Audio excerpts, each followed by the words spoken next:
Ассалаумалейкум, каналыма қош келдіңіздер. Сіздермен мен Фируза Мырзаева. Бүгін көпшілік ханымның мәселесіне айналған күннен қалай ағаруға, күннен күйген бетті қалай ағартуға болатын жайлы айтпақшымын.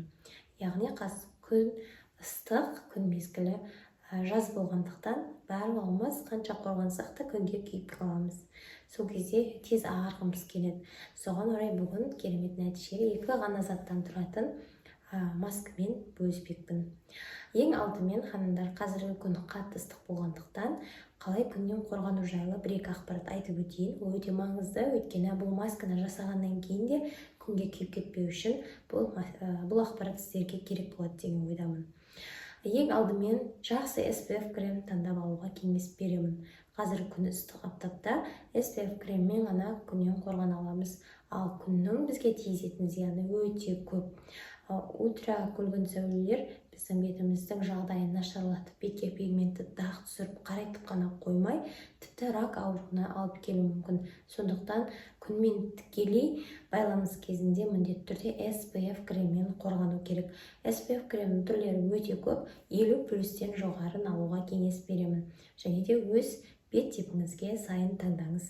Ендеше маскаға өтейік. Масканың жасалу жолын қазір сіздерге салып, одан кейін өзіме жағып көрсететін боламын.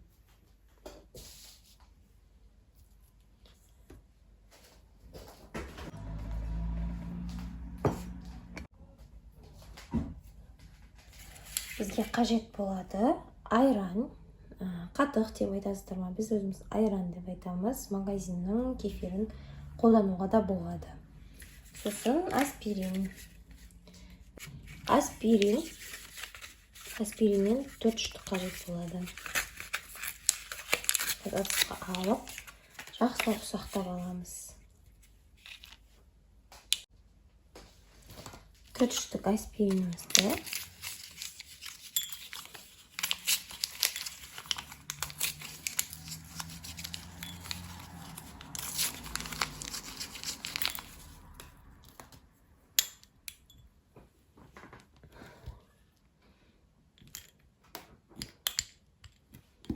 жақсылап езіп аламыз.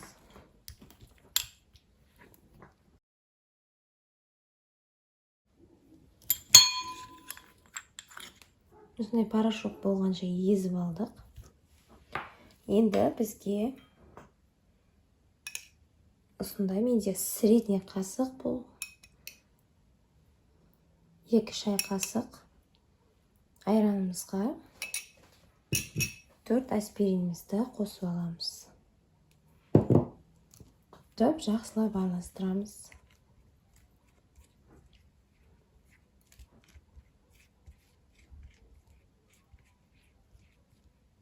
Маскамыз дайын. Енді осы маскамызды бетімізге жағатын боламыз.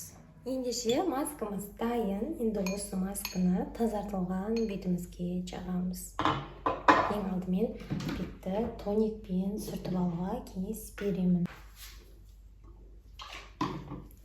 Бетті сүртіп аламыз.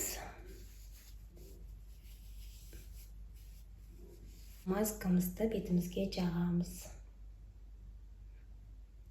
Негізі таза бетімізге жағып аламыз маскамызды. Көздің айналасына тигізбейміз.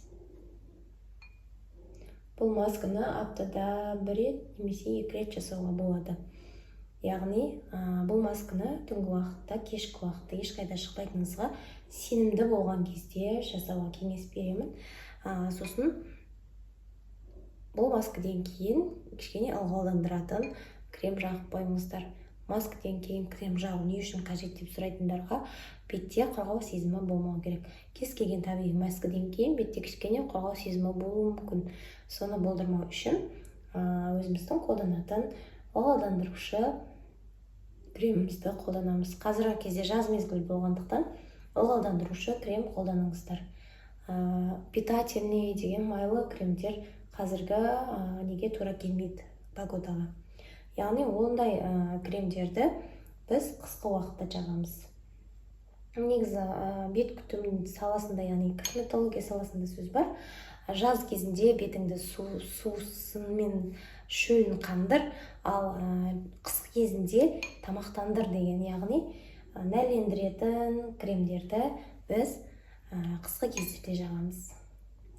Бетімізге жағып, слой-слой қылып жақсаңыздар болады. Бірінші жағып, кішкене кепкеннен кейін тағы бір рет жағып деген сияқты. 15-20 минут күтеміз. Ханымдар, кез келген масканы жасардан алдын айтуға ешқашан ерінбеймін. Міндетті түрде кішкене маскамызды алып, мойнымызға, білегімізге немесе шынтақтың бүгілетін тұсына жағып қоюды ұмытпайық. Өйткені бізде аллергия болуы, ондай кезде бетте қызару, бөрту, қышу сезімдері байқалады. Ондай кезде сіздерге крем болмайды. Ал ешқандай сезім, қызару, бөрту болмаса, демек бұл маска сізге тура келеді. Міндетті түрде еш ойланбай қолдана берсеңіздер болады. Аспирин күйдірмеймін дейді, көп сұрайды. Аспирин косметология саласында кеңінен тараған өте көп маскалерге қолданылады. Аспиринге аллергия бермесе, одан қорқудың қажеті жоқ. Яғни аллергия бермеу үшін біз міндетті түрде аллергияға тест жасап жағамыз. Маскамызды жағып болғаннан кейін күтеміз. Негізі масканы жасағаннан кейін мүмкіндік болса тынығып жатып уақытын күткен кеңес беремін. Жүріп ары-бері жүргеннен көресі тынығып тып-тыныш жатсаңыздар күшті эффект болады. Масканы жағып 15-20 минут күткеннен кейін жылы суда жуып тастаймыз. Судың температурасы ыстық немесе мұздай болмау керек, бөлме температурасында болу керек.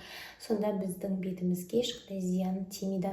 Қатты ыстық сумен бет жусаңыз, бетіңіз майланып, поралар ашып кететін болады, қорғаныш қабаты бұзылады. Ал мұздай сумен бет жуатын болсаңыз, куперозаға жол ашасыздар. Ал купероза беттің ұсақ тамырларын шығып, қызарып кету. Бұл масканы курспен жасауға кеңес беремін, бірақ қатты күйіп кетсеңіз далада міндетті түрде осыны масканы бірінші жасаңыздар. Алғашқы көмек ретінде өте жақсы қараюды алады. Бірақ ханымдар, бұны түнгі уақытта жасау керек деп айттым. Ертесіне далаға шығатын болсаңыз, міндетті түрде SPF крем жағып, күннен барынша қорғануды ұмытпаңыздар. Әйтпесе күнге қайтадан қатты күйіп кету қаупі бар. Масканы міндетті түрде жасап көріңіздер. Нәтижесімен комментарийде бөлісіңіздер. Ал мен бетім құрғаннан кейін жылы суда жуып тастайтын боламын.